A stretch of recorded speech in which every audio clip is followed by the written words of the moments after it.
Hello everyone, thank you for joining me today. I am delighted to share with you the findings of a qualitative exploration I conducted on household savings behavior in Northeast rural Bangladesh.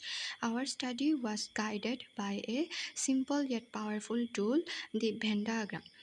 We used it to map out the overlapping and unique factors influencing savings decision at a household level. As you will see, this visual method helps us understand the complex interplay of social, economic, and household level influences that shape how families save or struggle to save in rural settings.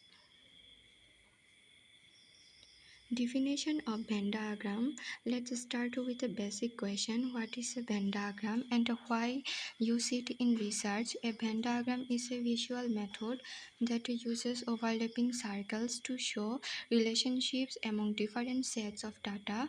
In research, it's often used to represent how different concepts intersect, how they differ, and where they align. These intersections are where we find rich insights, especially when trying to understand layered human behaviors like saving habits.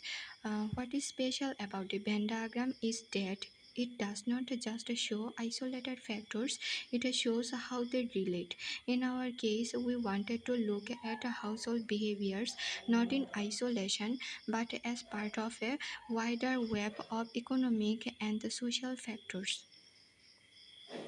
Venn diagram in research methodology. In terms of methodology, Venn diagrams can help compare variables, theoretical frameworks, or even qualitative and quantitative data sets. For our study, the diagram acted as a lens to identify overlaps and differences across household, economic, and cultural factors. Comparing the frameworks, how family practices interact with the social norms and economic structures. Analyze mixed method data, especially where statistical trends intersect with community narratives. And importantly, clarify the boundaries of our research, what is shared, what is instant, and what is distinct and what deserves deeper focus. This tool becomes especially useful in field work where data is not always neat or structured but often full of nuance. Factors influencing household savings. Now let's focus on the first circle of our Venn diagram, that is household savings or household level factors. These are the internal elements directly tied to family dynamics and resources. From our field observations and interviews, five key factors emerged. Income levels. Naturally, a higher or more stable income increases the chance of saving. Uh, Family size. The larger families often have more expenses, reducing savings capacity. Education, particularly of the household head, influences financial awareness and decisions. Employment status. Regular income from employment provides better ground for financial planning. Access to financial resources, whether or not households have access to banks, mobile banking, or microfinance, greatly affects savings behavior. These household saving dynamics provide the foundation for understanding individual saving patterns. Factors influencing economic environment. Moving on the second circle, that is economic environment factors. These represent broader conditions outside the home but with a direct influence on household behavior. Here we looked at local economic conditions, for instance, the availability of jobs or market instability, market access. Some areas are remote, which limits both income opportunities and spending choices. Inflation rates. This affects the real value of savings and household purchasing power. Access to banking or financial services. Physical proximity to banks or the use of digital platforms matters a lot.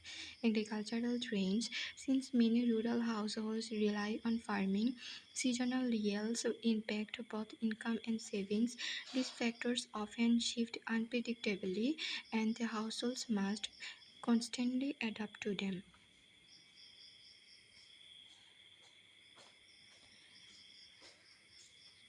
Factors influencing cultural or social aspects. The third circle focuses on cultural and social influences. This may not be economic in nature, but they deeply shape behavior and priorities. Here we are some of the key elements we identified: community norms, expectations within the community regarding spending, saving, or even lending to others; social network, extended family, neighbors, or social groups can either support or pressure financial decisions; trust in financial institutions in some areas, a lack of trust in banks or formal savings schemes discourages people from saving externally. Gender roles. People may not always have decision making power over financial matters, affecting household saving strategies. Traditional saving practices like saving in kind rather than money or rotating savings groups. These norms are not fixed, they evolve, but they play a huge role in how households perceive and practice savings. Overlapping areas in Venn diagram. Now this brings us to the core strength of using a Venn diagram, the overlapping areas.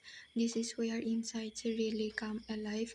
Between household and economic factors, we find the influence of income on planning. For example, how regular wages allow for goal-based savings unlike irregular earnings. The overlap of household and social reveals how community expectations or gender norms affect individual saving decisions. So one example is women who earn money but can't save because of cultural expectations to hand it over. Between economic and social, we see how economic shifts like inflation are interpreted through a cultural lens. For instance, rising prices might be blamed on bad luck or fate rather than policy or markets. And finally, the center of the Venn diagram, where all three aspects or areas meet, gives us the comprehensive picture. This is where we understand how economic conditions, social norms, and household realities combine to influence whether a family saves or not. This intersectional view is especially important in development work, where interventions often fail if they focus on just one factor. So, in conclusion, using a Venn diagram allowed us to think more holistically. Instead of analyzing household savings through a single lens, we could see the interconnections between personal, social, and structural factors.